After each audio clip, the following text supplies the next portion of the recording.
That's Nick. And that's Joseph. And today we're here to talk about Y2K, the directorial debut of Kyle Mooney, which premiered at the 2024 South by Southwest Film Festival. A24 is releasing it December 6th, 2024. Directorial debut. Mr. Mooney. We know Kyle Mooney from Saturday Night Live. Yes, we do, among many other things. What is Y2K about? Two high school nobodies make the decision to crash the last major celebration before the new millennium on New Year's Eve 1999.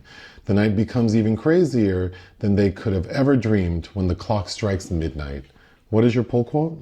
The deets of the narrative are janky, and most of the peeps are rather unlikable in this horror comedy about Y2K, which feels like Stephen King's Maximum Overdrive with a bodies facelift. Oh, yeah. Mine. Aside from feeling 2000 and late, Y2K misses an opportunity to focus on more interesting supporting characters to shine a light on its two boring main characters. Yes, the two cishets at the center of it that have nothing to do. The plot is very simple. Yeah, it's New Year's Eve, 1999. December 31st, 1999, a day that will live in infamy. And of course, for people who don't remember, Y2K, there was a fear that technology would malfunction, which would lead to major systems crashing, financial systems, transportation. People thought planes were going to fall out of the sky and all your money would be gone. But this film takes it a step further by crafting a story that when the clock strikes midnight, technology it doesn't even malfunction, it bands together. Mm-hmm. And there's this sort of like... in a premeditated way. Yeah, and there's this like leader of the AI, like a Max Headroom type character who's saying that basically they want to take over the world and they're going to do it city by city, which makes no sense so we can get to it. Uh-huh. But they start with this one, what's the name of that school? Crawford High School? Joan Crawford High School. But of course, the protagonist, I guess, they are able to foil the computer by installing malware. Mm-hmm. And the two main characters are played by Rachel Zegler and Jaeden Martell. And Julian Dennison is Jaden's best friend. Rachel is a computer whiz, so she's the one who's able to install the malware. But it's important to know that Jaeden says that Rachel is the girl of his dreams. So after they presumably save the world, we flash forward 5 years and see they're still together. That's basically the story. That is basically the story. I thought an alternative title should have been Skynet, an elder millennial's love story. Ugh. So what did work for me is there are funny moments. Yeah, sure. But a lot of it is buried in like late 90s references that we are the target demographic. Yeah, I mean, I spent most of 1998, 1999, 2000 grounded. So I was grounded on December 31st, 1999. And I was working at a casino in Vegas as a 21-year-old. But yeah, I think a lot of the humor is buried in those references. So I'm not quite sure. It feels like the target audience would be very limited for this film. And once you extract those jokes, which aren't particularly that funny. It's also an odd feeling watching this handful of most of the main characters are people that were born after this event, which is interesting. Well, that's my next thought is, I mean, I just don't think the story makes sense. Like the fact that this AI is, because they're letting the humans know what their plan is. Mm-hmm. And that they're going to start with this, whatever town we're in that has Crawford High School. And then they're going to like amass like human slaves and go from town to town. Seems like in most stories like this, the technology has sort of a cooperative effort where like they're simultaneously working to destroy humans. Well, that's why I felt like Maximum Overdrive, where the cars take over, but they still need humans to put gas in them. But I also think making the characters high school age, it just kind of feels like, well, if I'm the target demographic, I don't really enjoy watching high school students. No, not then. I didn't like it then. I don't like it now. So yeah, it seems odd. And then I wonder, if the market that studios want to get dollars from are teenagers. Like, are teenagers interested in this movie? I don't know. But well, also I think I was hoping this would be more like Kyle Mooney's Brigsby Bear, which he co-wrote. If you haven't seen that, that is a dark comedy. So I was hoping it would have more of that energy. And then with the fact that this is an A24 film, because, you know, that's their brand, is to have things that are kind of edgy and subversive. And this was neither of those things. Yeah, I was expecting it to go there, and it does in the sense that this main plot point of the computers taking over is ludicrous, but it's not particularly dark, except for... Oh, there's death and... There's a lot of death, and it's graphic, and key characters die kind of early, which I was disappointed by, because all the ones who die early are the ones I liked better. Yes, and again, I don't know why we are so shackled to the same formula of this boring romance at the center with two people that you could care less about those two, but all the people that have the personality are on the sidelines. Yeah, both Jaeden and Rachel, their characters just seem... Well, Jaeden just seems very flat. Yes. The character. And then Rachel Zegler, her character just seems kind of dead behind the eyes. I don't... Okay, but let's break it down. So Jaden's best friend is the kid from Deadpool 2. Also, he's in Taika Waititi's The Hunt for the Wilder People, I remember. And they've been friends since 7th grade, and they have a really fun friendship. And I did like the other kid. His name Danny. I liked him. And his goal for his... Because they're both kind of like... They're called like losers or nerds, but they seem to enjoy their friendship together, and they play with like little action figures and play video games. But Danny really wants to get his best friend laid. So there's this sort of running gag with a condom that's integral to the end of the film. But their plans for New Year's Eve are to just stay at home, because both sets of parents are out for the night. So they're having more fun than the actual teenagers. It's important to know Jaden's parents are played by... Alicia Silverstone and Tim Heidecker. Which I thought was cool. Yeah, it's nice to see Alicia. But they're hanging out New Year's Eve, and that's when Danny's telling Jaeden, like, you're so lame. Like, not like in a negative way, but just like, you know, like, do something thrilling. Well, they're watching Junior, the Ivan Reitman film with Arnold as And a Danny pregnant... DeVito. And Emma Thompson, yeah.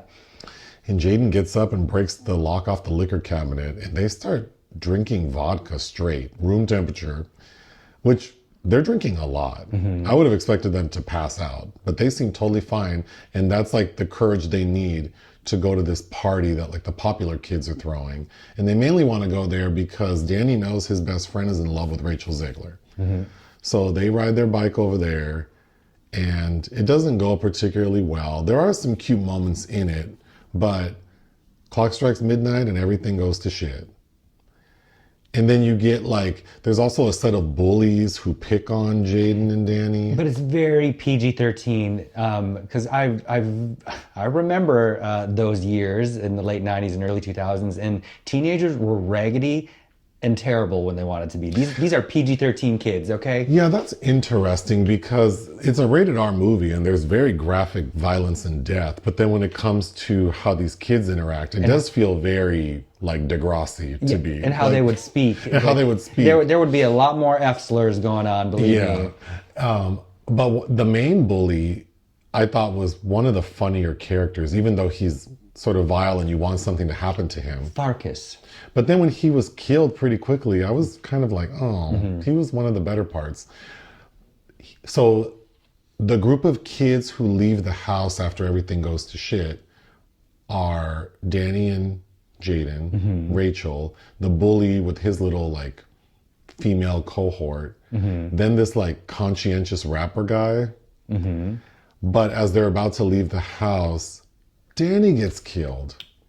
And that bummed me out. Well, yeah, because he's kind of the only one with a little zest. Exactly. So now the rest of them are trying to flee and figure out what to do. And then they get to... Another character I really liked is Kyle Mooney's in the film, playing a guy who runs a video store. Called Video MD. Who's clearly one of those, like, I'm too old to be socializing with high school students, but he's like chill. They're kind of the only people that tolerate him, though. But the only ones who will tolerate him.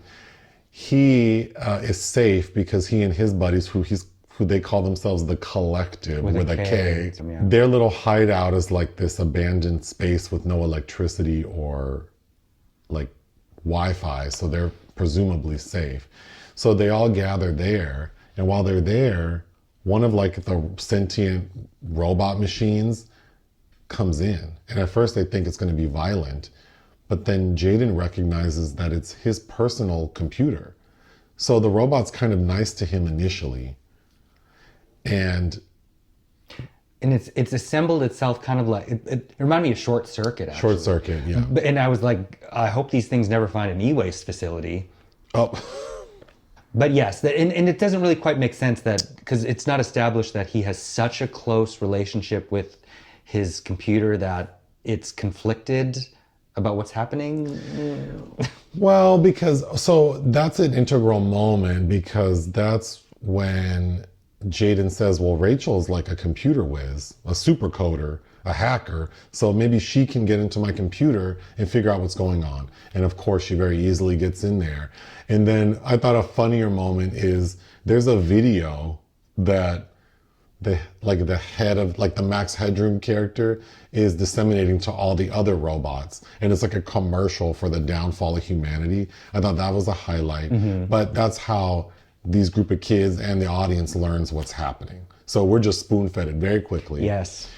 And then Rachel has this bright idea that, oh, there is like, this part I didn't quite get, because the opening of the film is that Rachel and Jaeden talk on AIM, and she like hacked into the school website, and she tells them like, oh, I hope no one ever checks that, you know, like the basketball icon on the PE page. And so of course he goes there, clicks on it, and then it pops open a window that's showing like a graphic of her fighting other students. So when she logs into the robot computer in the middle of the film, did you connect the dots how she somehow had malware just ready to go? No, but it just happened. So, and at that point, I'm just like, we could hurry this along. So that's great. So she extracts this like corrupted file onto an external hard drive that's all ornate and embellished. And then she realizes like, because part of that commercial that the computers are being shown is that they're all going to meet at Crawford High School. Like it's Invasion of the Body Snatchers. Yes. Yeah. So Rachel says if we can get there, then I can install this malware. So they make their way. But another silly plot point is that Jaeden is wearing like skater shoes, but he's not a skater, so they call him a poser. He hates his shoes, throws them away. A funnier plot point is that Kyle Mooney wears Birkenstocks, but he has two pair. He has the pair he wears when he's working, and then the pair he wears when he's smoking weed in the back of the store. So Jaeden says, let's go to the video store, I need to get something, because he doesn't have shoes.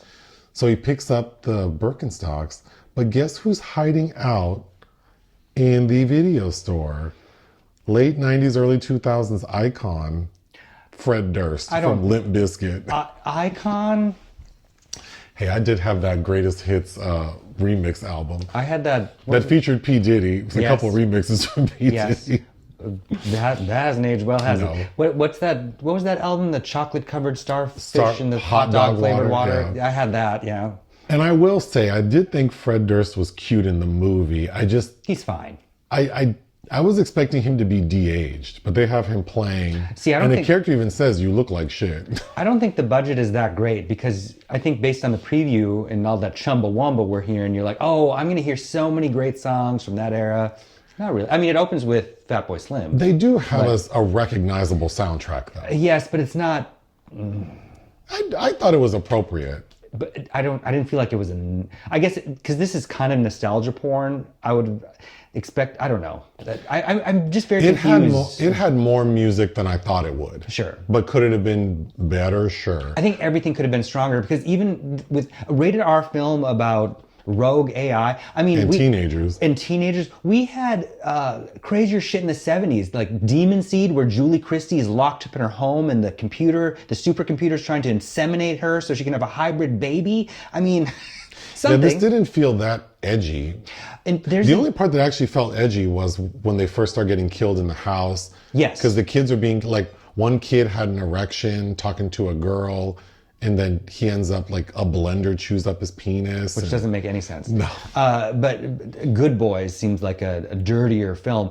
But I'm forgetting the title of it, but there's some American 90s thriller, so not the Japanese classic. I think it's called Pulse, where the electronics turn against the family. And I haven't seen that since I was a kid, but there's other stuff that's very similar to this. Speaking of music, when Danny and Jaeden get to the New Year's Eve party, Danny's the more vibrant one. He's trying to get the party started, so he puts on Cisco's The Thong Song and starts dancing, and it was cute. It's cute. That song is vile. I'm about to add it to my gym mix. Oh, the Foxy Brown remix.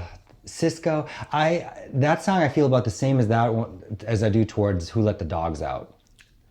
That one I can't tolerate. As in, I would just turn both of those off. But okay, so I like Danny as a supporting character. I like the bully. Because he's also like a wannabe rapper. We have a lot of rappers in this movie. He's a wannabe rapper, and then he hangs out with this little, and he's like a tall Latino kid with long hair, and then he hangs out with this little white girl who might be a lesbian, and they treat her like shit. Mm-hmm. She's also a rapper. Then the conscientious rapper who does like spoken word kind of stuff. He and the little lady have a moment on a swing set where they're rapping to each other. I thought their moments were cute. It's cute. And there was, where I grew up was mostly white children, and they listened to a lot of hip hop and thought they were hard because of it. Mm-hmm. When we first meet Rachel Zegler, it's at a liquor store. She and her raggedy ass friends are about to like shoplift some booze, like some malt liquor. They are so not smooth. No, they are not. But they basically do like a smash and grab. Yeah. But as they're leaving, I thought it was funny because Rachel Zegler is so tiny. And as she's running out of the store, Jaeden is just standing there looking at her like he's in love. And she's holding these 240s, and they look as big as she does. Yeah, if you put them together, that is as wide as she is. Yeah. I did think that was funny. Another funny line is, or a moment is, after they've decided to leave the house and they're walking to try to get to the school, Rachel's, like, the kids make fun of her because she's popular, but she doesn't really talk to them. And then she says, well, you're mad at me because I don't speak to you. Like, I'm not psychic. Being popular is hard. There's a lot. I'm a target. Yeah, you always have a target on your back. And the conscientious rapper tells her, you've got some corny ass problems. I thought that was funny. Agreed. Another funny scene is, as they're walking, they get attacked by a robot. And that's when it's before Rachel Zegler joins the group, that it's just three of the kids walking, and Rachel Zegler and Kyle Mooney show up to save the day and fight this robot, and Kyle Mooney gets killed, which was disappointing. It is. Well, and it's important to note that it's forgettable because it's so boring, is Rachel Zegler's character is also in between romances with two different characters. One played by, they call it Soccer Chris, played by the kid Leroy, who gets killed in the house, and then Cuba Gooding Jr.'s son, Mason Gooding, is part of the collective. Yeah. But they are able, because Kyle Mooney sacrificed himself, they're able to escape into a porta potty. And then the robot throws this shitty porta potty down a hill while Brian McKnight's Back at One is playing. Yes. So this romantic song is playing as all these kids are stuck in a porta potty. And at first, Jaeden and Rachel are caressing like they might kiss each other. But then the porta potty, shit and pee starts. Well, it's in slow motion, so you're just waiting for that to happen. It reminded me of that episode of Jackass where they. Well, it reminded me of, actually, didn't Britney Spears get shot up in a porta potty? What? Oh yeah, I remember. There's footage of that.